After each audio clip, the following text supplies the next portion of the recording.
ambal ma Cherif la tele filebo mali kono ani mali ko ka ami walin mondo fulika kanya shaw kilengeli bela jeni ma force gorola ama funga ko bisimla ko jabaran su mandi ko Cherif la TV nyoko bamanga kuna funi ali kene udaile ntoy kuna funi damnela mi metalike al islamia de meton ansaru nyojoro dinkela ankara mo asidi Cherif Ahmed Tijani Aidara arena aka farajela tama ubara nundu ka benishini alamsay juin kalo kleta ani shigin samba fla ani muwa ani woro ni tama nyere ni amna ke farajela jamana chamanka abedu kadara mi kono odi aka al islamia dine la silimuma u kadara kon nadidu Cherif la jabaran su to ala yasa anga sika aka tama nyere anunta oro fuka tasa laban oro makuludo anga jega alhamidu badini alikan la silinya mada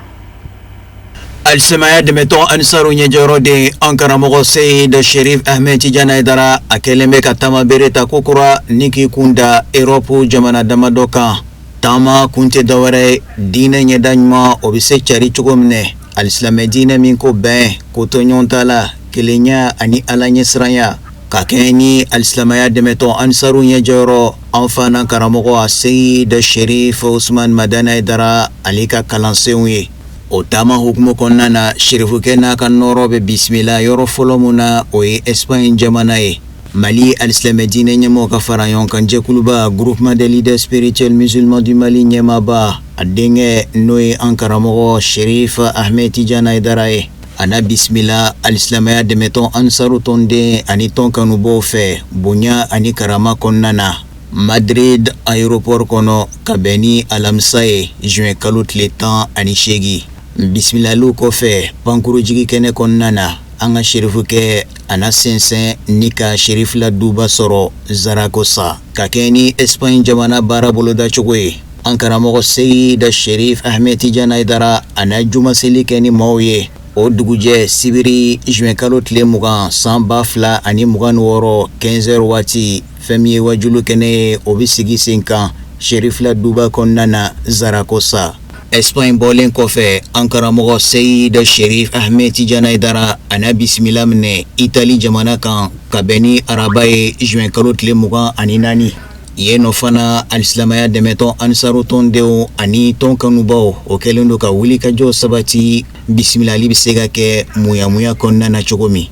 al-Islamia de meton ansaru nyejoro de ana sensen jamafe nika Cherif la duba la soro Milan dugu konnana wuli ka jokele hukumu konnana Cherif la wolo kan sigi ana juma selika ni al-Islamo ye o kofe Cherif la duba konnana Milan wajulu kene bi sigi senkan kabeni sibiri juin kalot le mugan ani wolon flaye abara obe damne nege kentan wati nikata kunche nege kentan woro Italie jamana kofe al-Islamia de meton ansaru nyejoro enfana karamogo Seyid Cherif Ousmane Madani Aidara ade noye Ankara mogo Seyid Cherif Ahmed Tijani Aidara ana nofe jama obu kunda Belgique jamana kan kabeni sibiri juin kalot le nani o dongele ana bismillah nisondia ani muya konnana al-Islamia de meton ansaru tondeo ani tonkanu bofe wajulu kene be sigi senkan o donkelen fana sibiri nege kentan saba 13h wati nikata bla nege kentan woro la 16h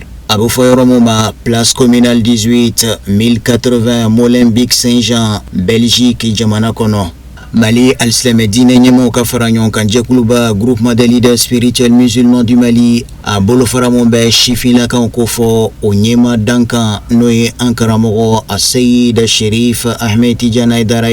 ana nofe jama ona soroku kunda Francis jamanaka kabeni juin kalot le temps ani flaye samba fla ani mugan woro barabolo dalon fana betime kabeni o donko fole wajulu kene mu ni abaro be damne nege ken tan kele 11h wati nikata kunche nege ken tan woro 16h ameje ka duwa uke Ankara mogo a Seyid Cherif Ahmed Tijani Aidara ana nofe jama ka foko ala kanita mainke kuna woloye al-Islamia dine ma keren ma Fédération Ansar Dine International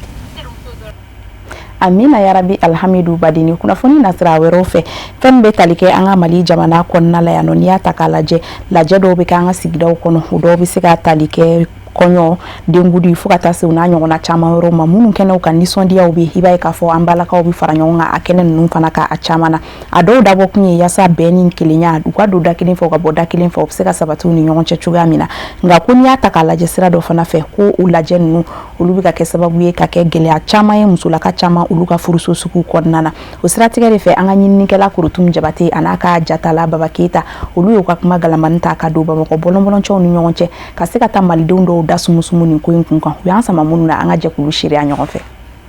i n'a fɔ bi fini minnu bɛ kalan an ka jamadonyaw la n'an k'o ma ko uniforme kɔɲɔyɔrɔ kunda walima denkundi kunda o ko in kɛlen don gasiba de ye musolaka dɔw bolo u ka furuso sigiw la min bɛ na ni fɔɲɔgɔnkɔ ye u n'u furuɲɔgɔnw ni ɲɔgɔn cɛ ka d'a kan uniforme ye a kun dabɔra min kama a t'o minɛn kɔnɔ bilen sisan ŋunu kelen n'u ka ko cɛ yɛrɛ an musolakaw ye ko dama tɛmɛ kojugu u bɛ ko jabida bɔ ka tila k'an hɛrɛ ko denmafoli fana bɔ dɔw bɛ jabida kɛ léger dɔw bɛ ko denmafoli kɛ vaccin et puis fana ko kɔɲɔ don fana dɔw bɛ vaccin tigɛ ka tila ka bazin riche tigɛ yɔrɔ a ka ca bɛɛ tɛ s'a kɔrɔ caman bɛ don kolankolonkaw la ka uniforme san o ye kelen caman bɛ juru ta donc nafa fosi tɛ uniforme ko la mɔgɔw kɔni b'a kɛ de k'u bɛ ɲɔgɔn fɛn n'o tɛ ne yɛrɛ kɔni bolo a fatala ne bɛɛ i ka parili kɛ mais ka taa kɔɲɔyɔrɔ la c'est simple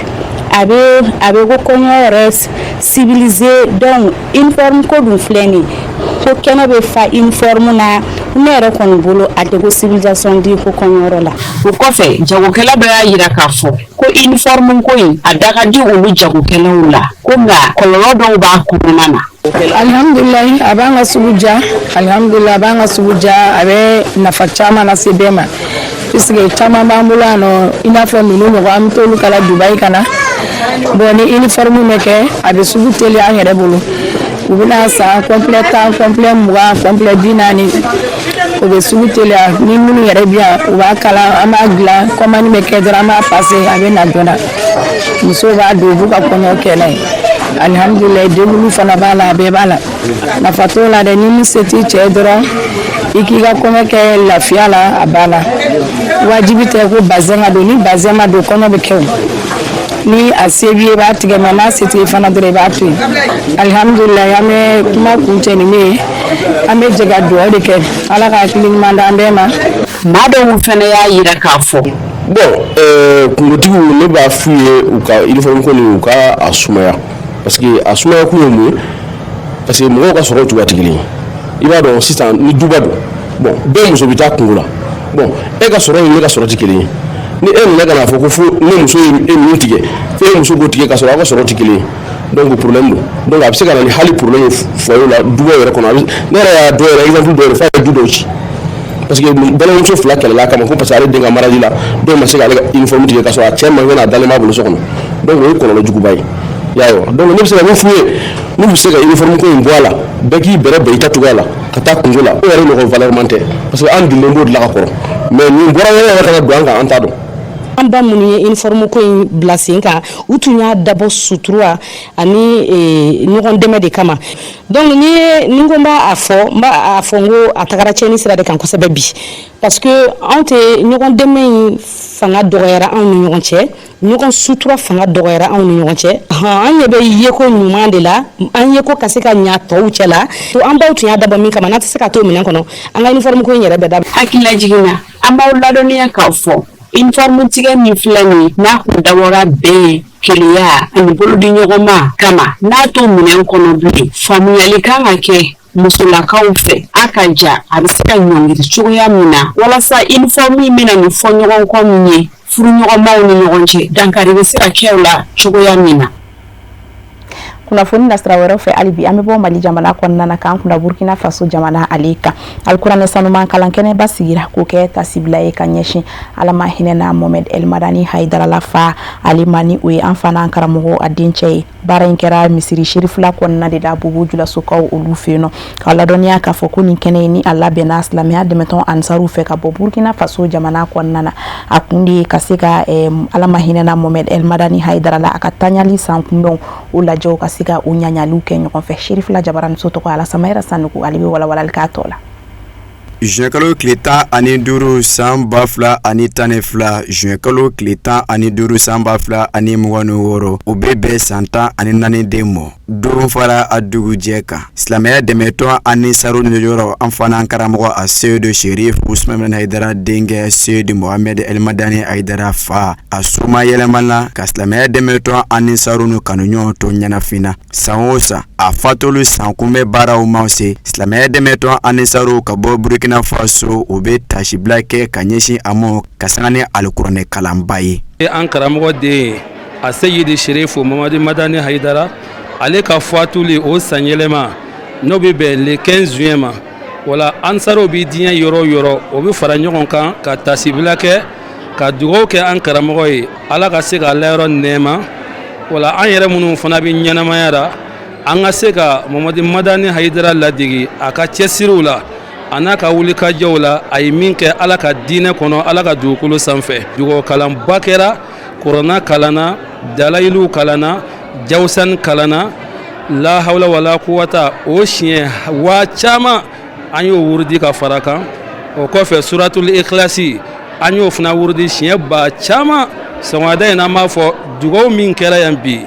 a ka bon hakili ma nin bɛ Mohamed Madani Haidara sababu ye ala ka layɔrɔ nɛɛma ala ka yafa ma o nana ka bɔ fan caman fɛ silamɛya dɛmɛtɔ ani saru Burkina jamana kɔnɔ o ye a kɛ waati kɛrɛnkɛrɛn ye miiri ani tasi kɔfɛ k'u ka kanu yakubaya ka ɲɛsin sherifula denbaya bɛɛ lajɛlen ma a waati labanna ka kɛrɛnkɛrɛn ka hakilinajuguw kɛ jugubaw la minnu kun bɛ ala ma hinɛna Mohamed Elmadani Haidara la ka sɔrɔ ka alikuranɛ sanuma in sɛbɛkɔrɔkala ani damakasikanw caman janko bada dali bɛ se nɔgɔya bɛn ani basigi ɲinini ayasi jamanaw ye o duwawu fana kɛra an karamɔgɔ min tɛnana n'o ye Mohamed Madani ye a ka banu kunbɛ bɛ bɛn sini ma an y'a kanu kala sigi fara ɲɔgɔn kan ka dugawu kalan k'a ye o ko kanubaga n'i ye dugawu kɛ kanubaga ye n'ala sɔnna bɛ minɛ n b'a lɔn dugawu minɛna ka ban parce que ala ye Mohamed Madani nana waati min na k'a sɔrɔ a ka di bɛɛ ye dɔnni b'a la a wulitɔ kɔrɔ dɔ funɛngɛni don a tun ka di bɛɛ ye ala y'an to waati de kɔnɔ k'a minɛ na ka kanu to bɛɛ la o kanu kama m'a lɔn n'ala sɔrɔ ma dugawuw ala b'a minɛ et puis an nana an ka lawulo fana dafa an ye layiru min di sherifuw ma an b'o kɔ an ni an n'an ka nafolo saya de b'an fara ɲɔgɔn na mɔgɔ caman ye layiru di sherifuw ɲɛnama ma o ma sa fɔlɔ o ye layiru tiɲɛ o mɔgɔw ka ca mais nin b'a yira ko an b'an ka layiru kan o ɲɛnama an bɔ an ka layiru kan wa o fatuli fana an b'an ka layiru kan an bɛna dugawu k'u ye o nimisi wasale ka sanga ni baara labɛncogo ye ani ka da kɛnɛ yɛrɛ kɔrɔ kan silamɛya dɛmɛtɔ ani saru ɲɛmaw ka bɔ Burkina Faso o ye naba kelenkelenna bɛɛ lajɛlen fo u ka layidu dafa la ni ka sɔrɔ ka kɔrɔfɔ kuncɛ ni waleɲuman dɔ kɔrɔfɔ ni dugawu talen ye ka kɛ an fana karamɔgɔ a Seydu Sherif Usman Haidara ye Mohamed Madani an tun bɛ bori i ɲɛnama ko cogoya min na i tɛ yen mais an dusukun b'i fɛ i ka banu kunbɛ an bɛna fara ɲɔgɔn kan ka dugawu kɛ pour que ala ka hinɛ i ka hinɛ jidi a n'ala sɔnna o dugawu tɛ bɛn dɛ o dugawu bɛ minɛ mɔgɔ n'i ye layiru di mɔgɔ ɲɛnama ma même n'a tɛ yen i ka jija i ka layiru to a nɔ la k'a fɔ ko a tigi banna a tigi sɔnma yɛlɛmana n tɛ n ka layiru dafa o tɛ bolo adamaden ɲuman ye donc sherifu n'ala sɔnna ma layiru min bɛ an n'u ɲɔgɔn cɛ an t'a bɔrɔtɔ dugawu min kɛla ala k'a minɛ cɛkɔrɔba yɛrɛ ka dugawu k'a ye Seydu Sherif Usman Madani Haidara ka ɲini ala fɛ ala ka kɛnɛ t'an kɔrɔ labanko ɲuman ala ma jira an na ka denbaya ma ala ka n'a wasa ala ka n'a kɔrɔta juguw ala k'o dɛsɛ juguw ala k'o dɛsɛ juguw ala ka dɔnnilan ko ka ɲinɛ an kɔ ala ka hɛrɛ k'an bɛɛ lajɛlen an ka jamana ala k'o basigi Mali Burkina Niger dugu min b'a la ala ka wuli baara daminɛ baaraw la silamɛya dɛmɛtɔ ani saru nu kanuɲɔgɔnw Burkina Faso sherifula misiri ba kɔnɔ o kun ye alikuranɛ sanuma in kalanni ka taa ni segi ka fara damakasikan caman wɛrɛ kan minnu kɛra o fɛ ka kɛ hinɛ ɲini ye ka ɲɛsin ala ma hinɛna Mohamed Elmadani Haidara fantini ma cogo min na bada dali bɛ se nɔgɔya ani alisilami fure bɛɛ lajɛlen ye ni ne fana b'an sɛnsɛn ni k'an kunda diɲɛ fan wɛrɛ kunnafoniw kan min bɛna lase aw ma karamɔgɔ Musa Fɔnba fɛ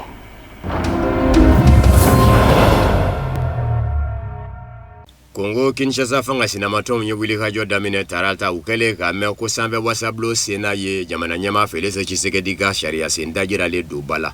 no ye ka furuba kalata labe do nataula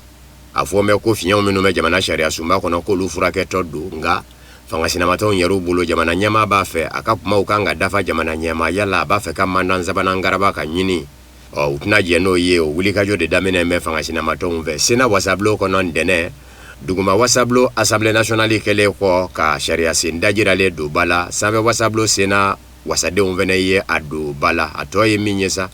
abita da jamana nyama Felix Tshisekedi yere de nyakoro na ya tegeno blabe o ya donné bala mami me fangana Congo Kinshasa jamana kuna kabini sa 2019 ni ashibe sambi woro ani sambla labi akunya jira kosa ina ka fo manda sabana keli obe Congo Kinshasa jamana de unde bolo nu ya kanuka le ka manda sabana ke abake Obike ni sera jumenye yelema doni jamana sharia sumbala o yelema tiseka do jamana sharia sumba fenena ni furuba kala tamake ni o ye referendum nye abafe ko deke fanga sinamatom bila ma ujara weleme kabla jamana nyema la kutuna jenaka manda sabana keliye do yoru ya yera ka fo bi ubafe aka wala semenga bo jamana nyema yala fanga sinamatom vara menyonga jakulu kono ko coalition 64 abi jamana sharia sumba sharia sembi woro ni nani na de kofo ni obi jamana nyama ka kuma udafo yo tokoda ukaje kulula kajira ka fo tunaje naye Felix Tshisekedi ka manda sabana nyini juye kalot le shegi nata uye wele bla ukanu ba umo kuka boka fabela jeleke sino e katase fo jamana nyama yere daga yoro mo kukani so kuya jira ala ama wala donia ka fo uye ni so kuya tama minge kosa ina ose fanga sinamato nyama Martin Fayulu yere jogina oseve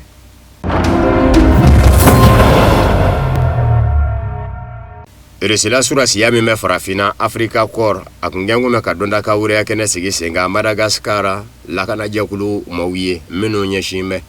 Madagascar ma nyemo ka lakana komo odonda ka wure yakene kunjera doga kunworo kele ko donda uka wure yalila ninga kene sigi senga kuka sebe tengu unaka beni juin kalot leta ani woro tarata ye kafo bibina na fora ko Madagascar ma nyema ulakana o donia be ula kene bayinga Madagascar fa bala Antananarive ministre nyema mi ngonye kene demvaye ayajira kafo aniso diambe ka ye kafo akala kana tikila mo ukadonda bonyana jamana nyema ulakana chogo kunga ko niso dia wore mi menebela o ye kafo bi Madagascar ni resila jamana keme kutega di nyomo ko bi nyata kofo resila la sigide mi be Madagascar ni o ye Alexei Bouriakiye alere kumata kajira kafo furu damine wa boye ninye bara do de damine to ye Madagascar ni irisila jamana che do na taula bara chamande be minunganga ke irisila ni Madagascar fe Madagascar ka ukanyeta kamo do ko ngoro mingera ka lakana tikila mo ka donda ka wuriya jamana ma nyema ulakana chugula kwa kera sababu ye olu yoru feneka kalanze do usoro donda ka wuriya inzembe ma keme ani ma muga ani ma wolobla lakana tikila mo ula olu de do ko zegi nyona ke Edesila sura siya imulo mime farafina Africa Corps kukadonda kawuri ya Madagascar ma nyemo ukalakana chugu ya ula Tegano blabina ke benganzebe mina Amerikini Iranje do na taula kerengerene na Juma juin kalot letani ngonondo Swiss dugubala Genève anake sababu ye kadacha manyele Iranjamana ye nafulokota fafe soro yiri walita fafe korofe membe kabo Bani Israela jamana jabarani zodo de la mimi wele ko N12 ako memorandum no ye benganzebe nye andloma duru nyona be mino nyashime Iran jamana kan nafasoro sirawumo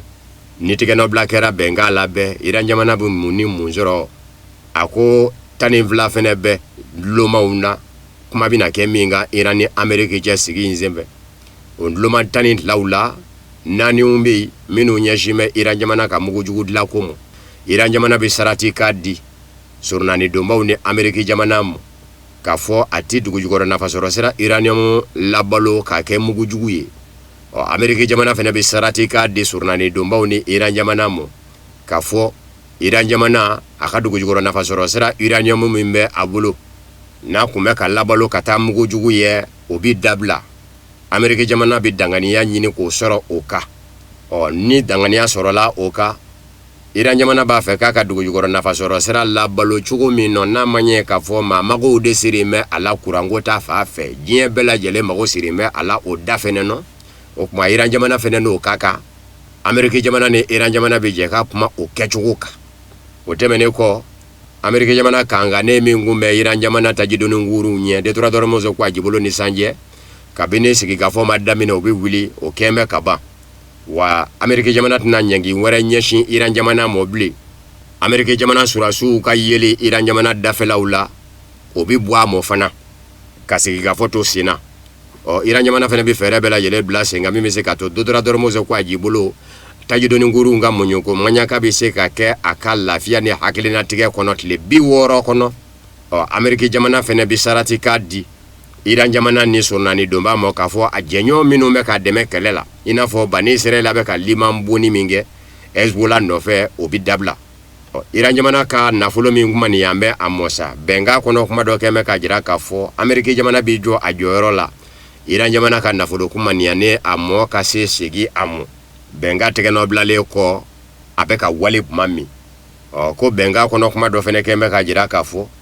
ni tege no blakera benga ere la saka manga ban Iran jamana ni Amerikiche klebina ni mimi tugu ola nyangi o nyangi be Iran jamana ka anyangi be bi wuli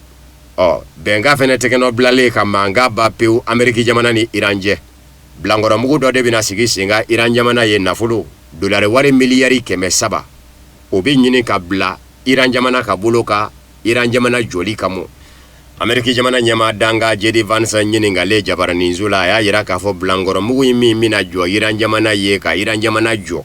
dollar wari miliyari keme saba ka bi bo Iran jamana dafe jamana uku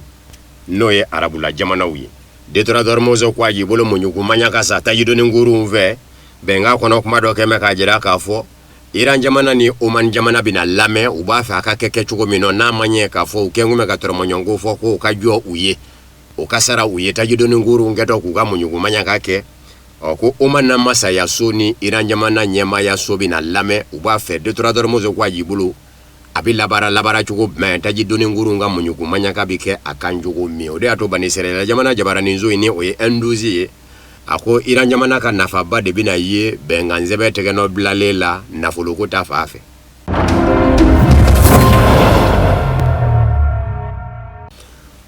Amerika jamana nyama Donald Trump ka danga jamana nyama yala J.D. Vance aye gafe kura dobo gafe kura mi ngono abeka fenja manvo ngami njora hakilu fe oye aye dakuru nyaw meno lase irisila jamana nyama Vladimir Putin nga J.D. Vance ka gafe kurala aya jira ka fo jademina boraka ko Vladimir Putin irisila jamana nyama amakadi jamana de umbulo irisila jamana kono kwe maoma ni sega jolenge kadasumuzumu ni jolenge irisila kono Vladimir Putin ngunga jamana nyama ko fo ni yikurude wale kele itafe ka chenre fo nonde ko chenbi minjira ila oye ka fo Vladimir Putin nguka di aka jamana deunyi J.D. Vance Amerika jamana nyama danga ye gafe kurami mo abi wele ko communion retrouver le chemin de la foi Libania sera cléné la sorole bawa era chrétien dina bulo fara fali ni Amerika jamana de famba dombe ni dina bulo fara ye mimi wele ko évangélique protestanti Nazara la toma Union Européenne jamana ube chrétien dina bulo fara minga oye katoliki J.D. Vance bora protestant yala kado katoliki yala ayere ka fola ako mimi makono wa aka gafe kono ko lajedo kera san 2024 yana le ka ke jamana nyama danga ye akunye wasa denye sena wasa blo kono atara Nazara la toma Union Européenne ka lajedo de kene ka mingu me ka ke Allemagne ndugu bala Munich kwa ye resila jamana nyama Vladimir Putin nga fanga akeleba do soroyi amami ndoko fo gafe kono kanu ka kuma nyonya ula ale sera ka fenja manvamu irisila jamana ka bawo ni munye Vladimir Putin ni jugu deye anemi me ka kuma konga no ka kuma simve asera ka fenja mande do irisila jamana la abido ko hungelenge ka Amerika jamana kuna foni di gafe ukala ato kala nze unzoro Amerika jamana kuna foni di gafe shila akonga Allemagne ndugu ba Munich ni ale renyininga ko Nazara la tomba Union Européenne kengume ka la yen yele makake dongo kuma fo yoro de chiere minye no ka kuna utafe ko me utlola ko ale hakili bala a 2024 ale sénateur lama ale kuma ta Nazara la tomba Union Européenne manyema uchela kabi dadu Vladimir Putin nga manjala afasula noye irisilaye ku ya gosheka boyeda ko foka ale region a refe ko la jama chela ko kuma ko Munich Allemagne dugu bala lajɛ in senfɛ n'a kun bɛ boli diɲɛ lakana ko de kunga k'ale y'a ye k'a fɔ tiɲɛ ye min ye n'a ka kunna u t'o fɛ u b'a fɛ de kuma dumanniw ne ka fɔ kɛnɛ kɔnɔ ka Russie jamana ɲɛmaa Vladimir Poutine mangoya a ko lajɛ kelen senfɛ san 2024 ani Ukraine ɲɛmaa masurunama dɔ fana ye ɲɔgɔn kuma ɲɔgɔnya ko kun b'a fɛ teliyala Ameriki jamana ka minɛnw bila Ukraine jamana ka bolo ka ani Russie cɛ kɛlɛ la ko ale ko Ukraine jamana ɲɛmaa Volodymyr Zelensky masurunama in mɔ k'i bɛ ka min ɲini Ameriki jamana bolo a t'an bolo ka di mɔ dɛ e mago bɛ Ameriki jamana kɛlɛkɛminɛn minnu na hali n'anw ye Ameriki jamana kɛlɛkɛminɛn bɛɛ lajɛlen fara ɲɔgɔn kan k'a bila Ukraine jamana ka bolo kan aw ka laɲini ye min ye ani Russie cɛ kɛlɛ la a tɛna sɔrɔ a ko wa ale y'o min fɔ a y'a bɔ a diinɛ n'a ŋaniya de la k'a fɔ k'a sabu kɛ tiɲɛ y'o de ye J.D. Vance Ameriki jamana ɲɛmaa Donald Trump ka danga ka nin gafe in a bɔlen carina kunnafoni jari jɛkulu min fɛ o bɛ wele ko Daily Telegraph.